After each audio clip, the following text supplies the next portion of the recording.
কোরবানির পরে হয়তো দেখা যাবে ডাক করবে, আপনি কোরবানি দিয়েছেন, খবর পেয়েছি, থানাতে ডাকবে, আপনি ডকুমেন্ট দেন 15 বছরে, দিতে পারবেন না, তখন জেলে যেতে হবে, না 2 লাখ 5 লাখ টাকা ফাইন দিতে হবে। গরু জবাই করবেন, আপনাদের কাছ থেকে চাইবে, নোটিশ চাইবে, আপনাদের কাছে 15 বছরের গরুর, 14 বছরের গরুর বয়সের ডকুমেন্টস চাইবে, এবং সেগুলো আপনারা দিতে পারবেন না। প্রশাসন এসে আপনাদের কাছে জুলুম অত্যাচার করবে। রাজ্য সরকারের মুসলমানরা হেরে যাওয়ার ব্যাপার নয়। ভারতের যে একটা সংবিধান আইন আছে, সেই সংবিধান আইন অনুযায়ী চলার দরকার আছে। সংবিধান আইন একে আপনি কেউ আটকে রাখতে পারবেন? সংবিধান আইন নিয়েই চলবে। সে দেখেন, গোহত্যা বন্ধটার বিষয়ে কংগ্রেস সরকার চলে গেল, তখনও হয়নি পশ্চিমবাংলায়। বামফ্রন্ট সরকার 34 বছর চালিয়ে গেল এই পশ্চিমবাংলায়। তৃণমূল সরকার 15 বছর চালালো, গোহত্যা বন্ধ হয়নি। আপনার এই বিজেপি সরকার আসার পরেতে গোহত্যাটা বন্ধ। কথা হচ্ছে আজকে এই গোহত্যাটা বন্ধ হয়ে যাওয়ার জন্যে গরিব অসহায় মানুষ, তারা দুটো গরু চাষ করে, তাদের ব্যবসা বাণিজ্য জীবিকা চলে,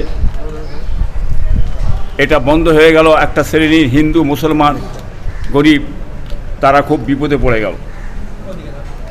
গরু আপনারা বলছেন আমাদের মাতা, গরু জবাই করলে যদি হিন্দু ভাইদের ভাবাবেগে আঘাত লাগে, তো গরু না জবাই করাই ভালো। এটা ছাগল আছে, ভেড়া আছে, দুম্বা আছে, উট আছে, খেতে পারে। তাহলে কি রাজ্য সরকারের কাছে মুসলমানরা হেরে গেল আইনের কাছে? রাজ্য সরকারের মুসলমানরা হেরে যাওয়ার ব্যাপার নয়। ভারতের যে একটা সংবিধান আইন আছে, সেই সংবিধান আইন অনুযায়ী চলার দরকার আছে।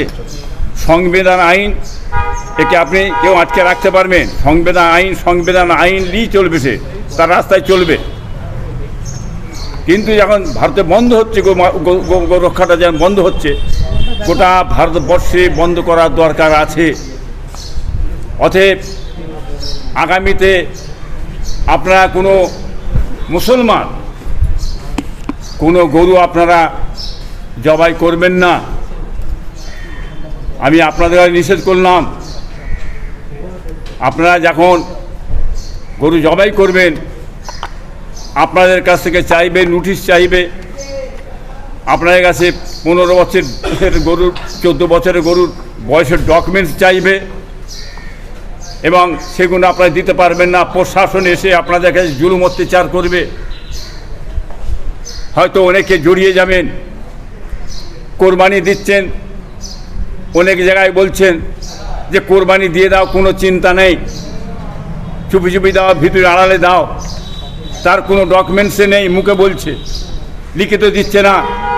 কোরবানির পরে হয়তো দেখা যাবে ডাক করবে, আপনি কোরবানি দিয়েছেন, খবর পেয়েছি, থানাতে ডাকবে, আপনি ডকুমেন্ট দেন 15 বছরে, দিতে পারবেন না, তখন জেলে যেতে হবে, না 2 লাখ 5 লাখ টাকা ফাইন দিতে হবে।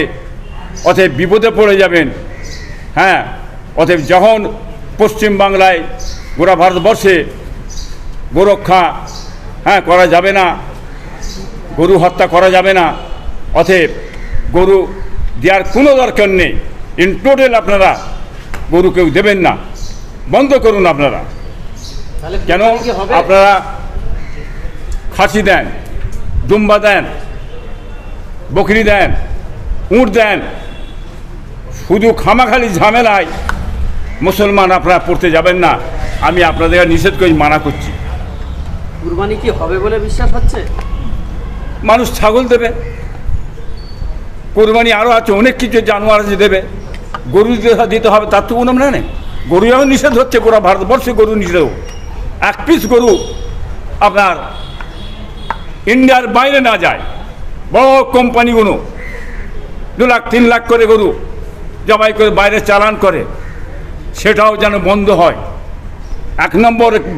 এক নম্বরে নিয়ে যেতে হয় ভারতবর্ষকে, যার কারণে আপনি এটা বন্ধ করে দিয়ে 2 দিন পরে গরু রাখতে পারবেন না। চারিদিকে মাঠ ঘাট গরু চড়বে বেড়াবে, অত্যাচার জুলুম হবে ফসলের উপর।